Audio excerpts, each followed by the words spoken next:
Bismillahirrahmanirrahim. Welcome back to my channel. I'm back with another video on software-defined radio and specifically GnuRadio tutorial.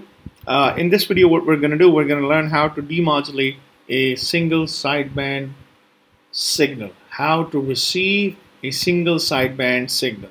This is what we're going to learn. We're going to learn how to actually receive a single sideband signal. In order for me to do that, to perform demodulation of single sideband, what I need is a Weaver demodulator. This was back in 1950s. Some professor has written a paper based on that. So the figure that you're seeing right now, this is actually a definition of a Weaver demodulator. It's a very important demodulator. Basically, if you were to look at it, it's sort of like converting your input signal into an I and Q stream of your signal. The top diagram that you're looking at, this is for real signals. If you have signals which are coming in, which are real signals, they are being mixed together. And if this is like sort of like similar to Hilbert transform, where you perform a 90-degree phase shift, which is just like multiplying it with a sinusoidal signal. It's the same copy of that signal. And what it does is actually brings this down to a lower frequency. It will bring it down to a zero frequency.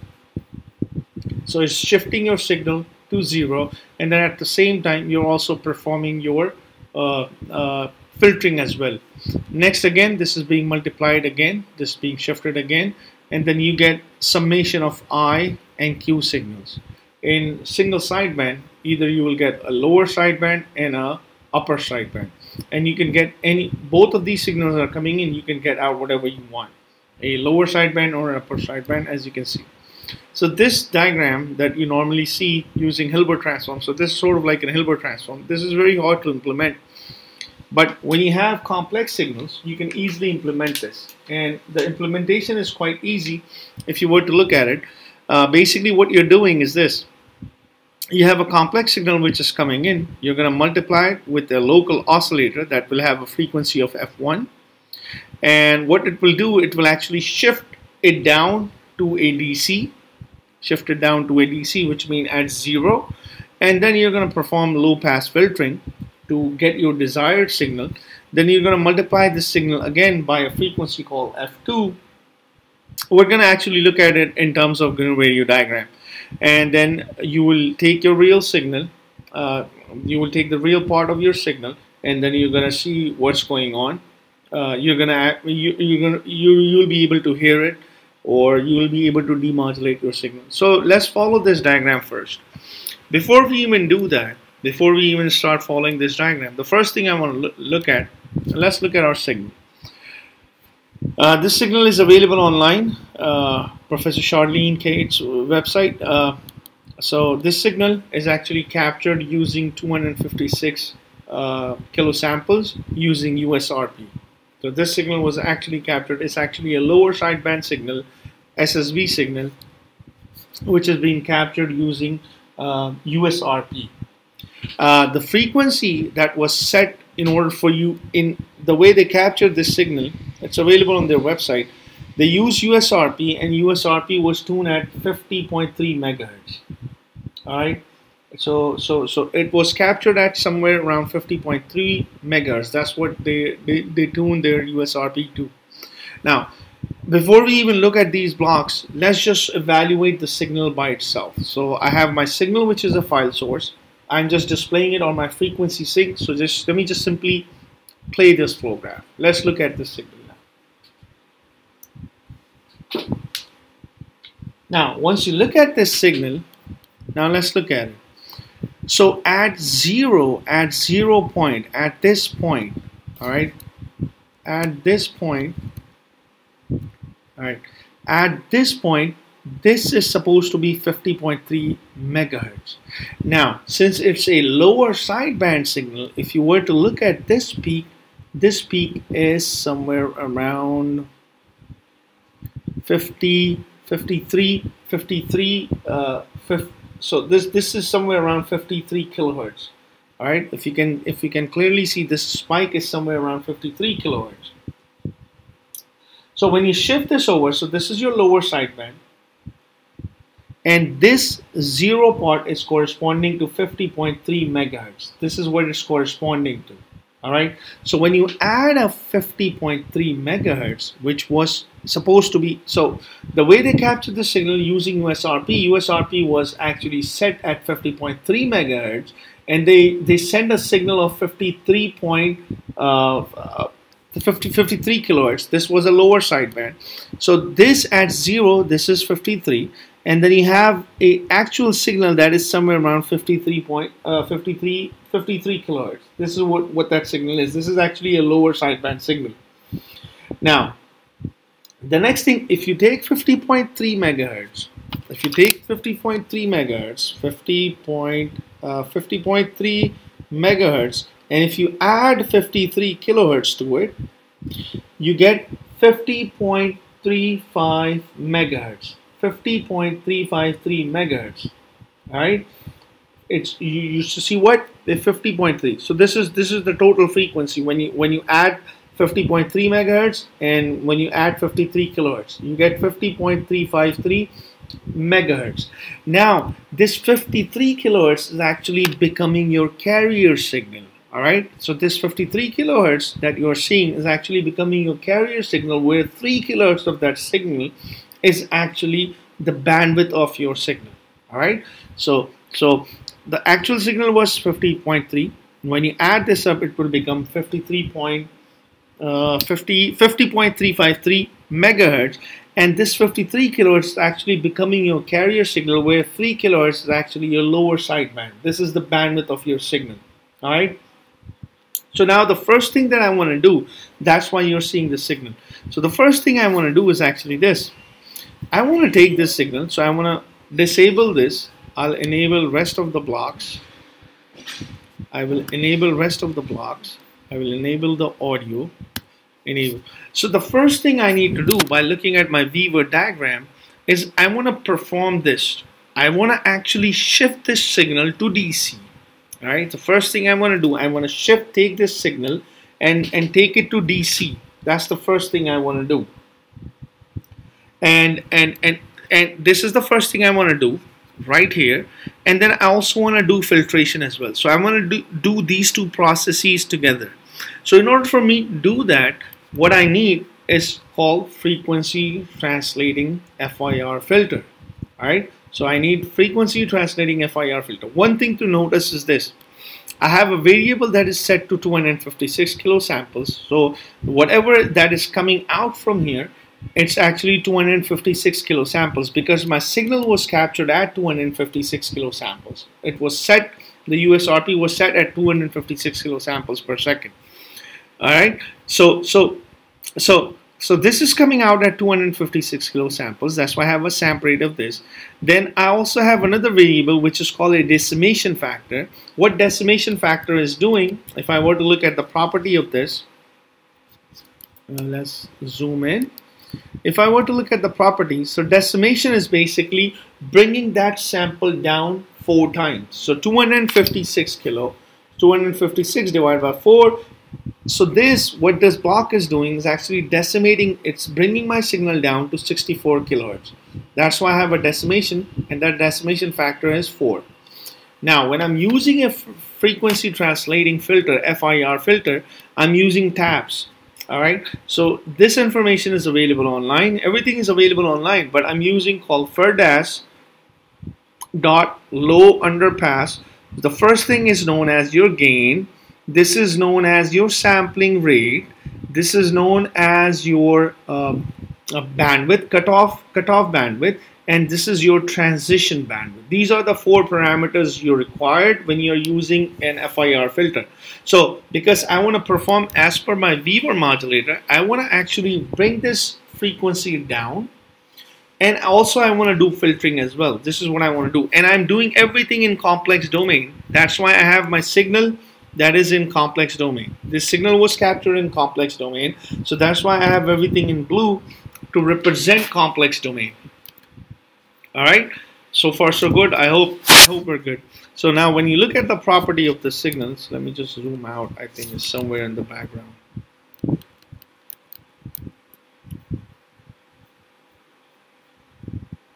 right here. So when I look at this, so this is what it is. So this is gain, this is your sampling rate, this is your cutoff frequency, and this is your transition bandwidth. These are the four parameters that you need for low pass filter, for band pass filter, and things like that. This is available online. You can Google it.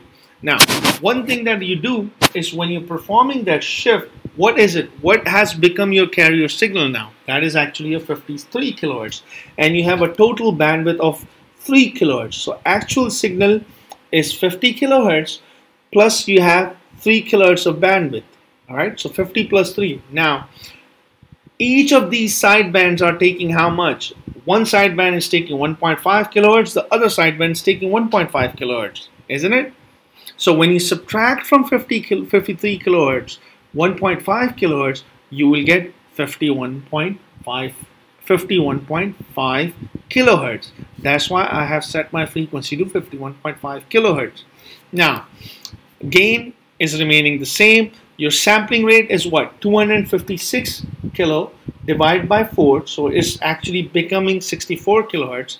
Now, cutoff frequency, I'm being generous. Even though it's 1.5 kilohertz, I am taking a value of 2 kilohertz, and your transition bandwidth to be 1000.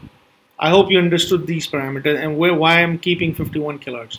So now at the same time, what you're doing, you're actually bringing this down, and at the same time you're performing filtering as well. You want to keep everything that is under 2K, because my actual signal is 1.5K. Why? Because you have a total bandwidth of 3 kilohertz, and one is going to an upper sideband and one is going to a lower sideband. So we're interested in lower sideband. That's why we're keeping. That's why we're choosing our cutoff frequency to be 2 kilohertz. And this is why I have 51.5 kilohertz or 51.5 kilohertz of center frequency, because 53 kilohertz minus 1.5 kilohertz would give me 51.5 kilohertz. Once you have chosen this, so now it's actually performing both of this. So you're bringing this down, you're bringing your signal down at the same time, and to that frequency, and then you're also performing filtering. Now, throttle block, you need that throttle block, that's fine. Now, one thing you need to remember, that once I have put this block in, the sample rate that is coming out throughout my flow graph is going to be 64 kilohertz now, because you have already brought in your sampling rate down to sample rate divided by the decimation factor. 256 divided by 64 kilohertz would give you 4 would give you 64 kilohertz. So it doesn't matter when you bring in your throttle block, it will say 256. You can change it to 64. I'll show you the difference. It doesn't make any difference.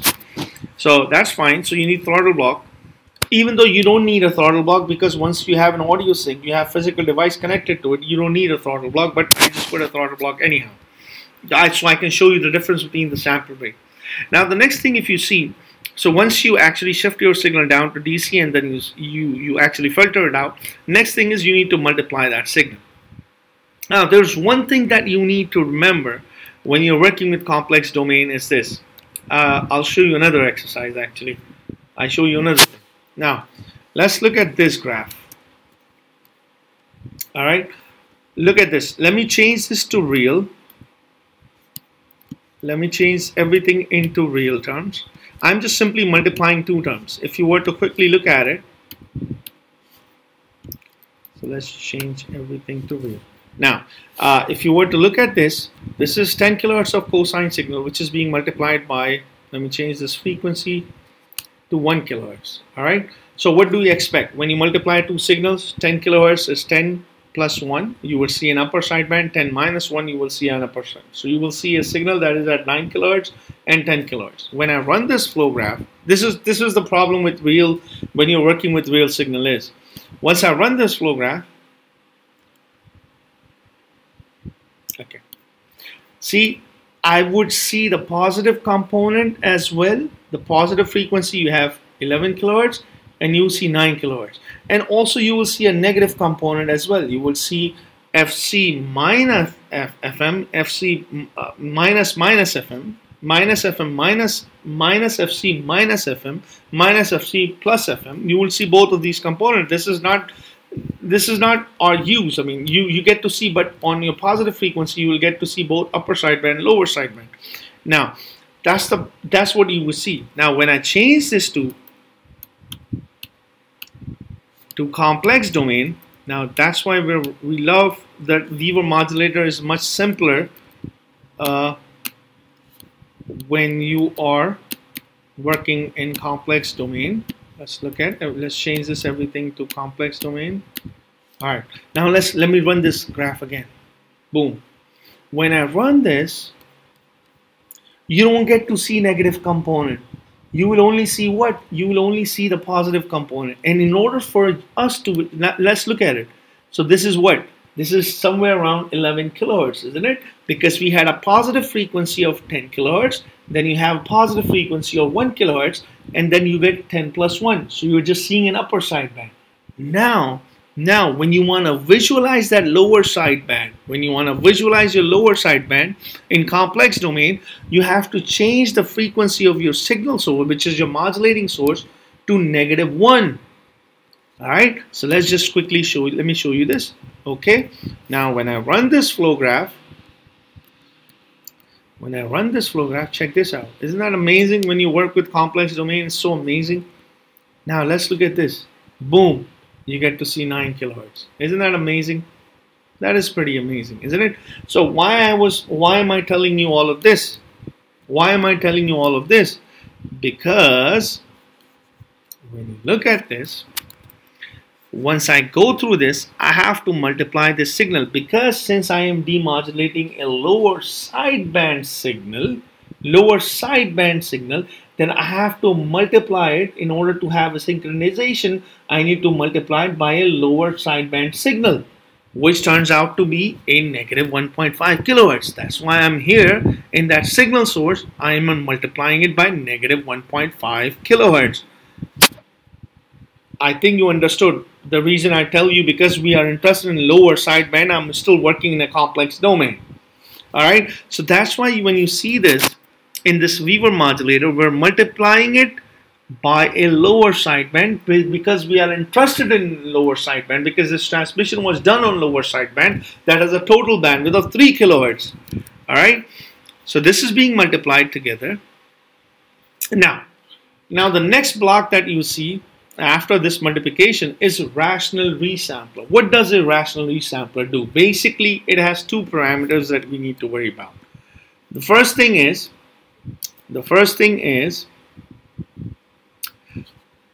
interpolation and decimation. I want to take my signal, I want to interpolate this, which means I want to increase it, and decimation is to bring it down. So remember, interpolation here is 3, and decimation factor is this variable, which is 4. So all right, so why am I doing it? Now let's take this. What are the sample?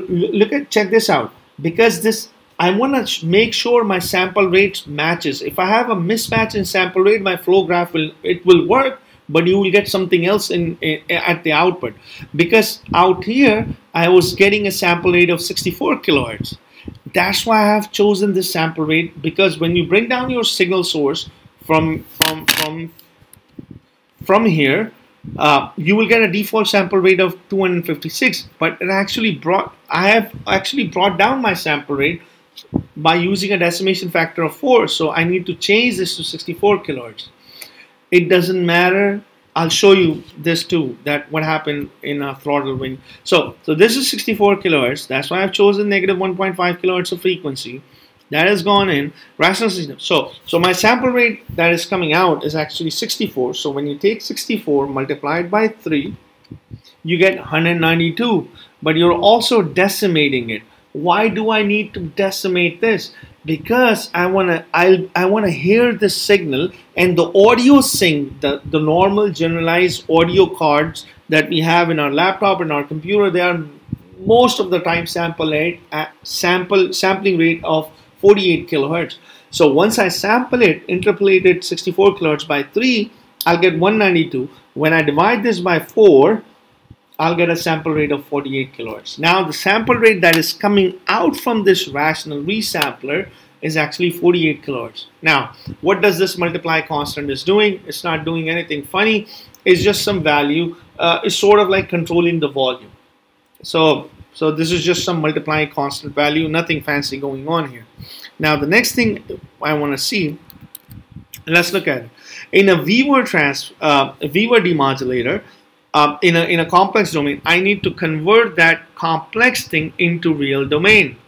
All right, so you need a complex to real block. Why do I need to convert that? So I'll be able to hear it using my audio sync, and audio sync does not have any parameter which is related to complex. It does not have a type of complex or anything else.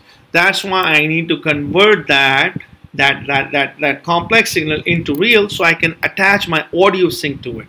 So the property of my audio sync, so my sample rate is already down to 48 kilohertz. This is what I want, and these are the only values I'll be able to select using an audio sync.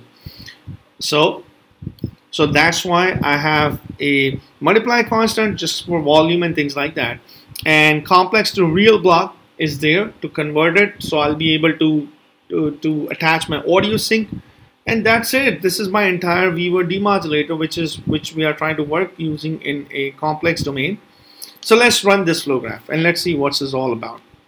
Once I run this flow graph,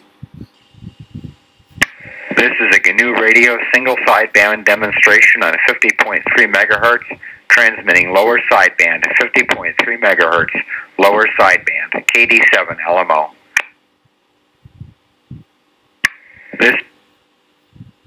This is a GnuRadio single sideband demonstration on 50.3 megahertz, transmitting lower sideband 50.3 megahertz, lower sideband KD7 LMO. Alright, so this is how you perform a demodulation of a single sideband using a Weaver demodulator. Another fancy way of saying in real, it's like sort of like an Hilbert transform. So if you have any questions related to the topic, leave it in the comment section, and don't forget to like and subscribe to my channel.